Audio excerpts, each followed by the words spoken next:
BLR সাহেবের উপর দিয়ে বাড়ি ঘর তৈরি করতেছে সব অবৈধভাবে। পিডব্লিউডির যে আধিকারিকরা আছে তাদের সামনে দিয়ে তারা ঘুরছে, বাড়ি তৈরি করতেছে, তাদেরকে কোনোদিন বাধা দেয়নি। আজকে মুখ্যমন্ত্রী বলেছে যে এইভাবে অবৈধ যেখানে সেখানে অ্যাক্সিডেন্ট হচ্ছে, মানুষের ক্ষতি হচ্ছে।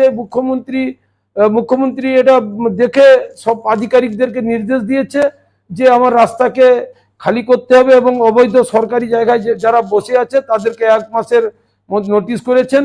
নোটিশ করার পরে 1 মাস পরে তাদেরকে যে যার জায়গা থেকে সরিয়ে নিয়ে যেতে বলেছে।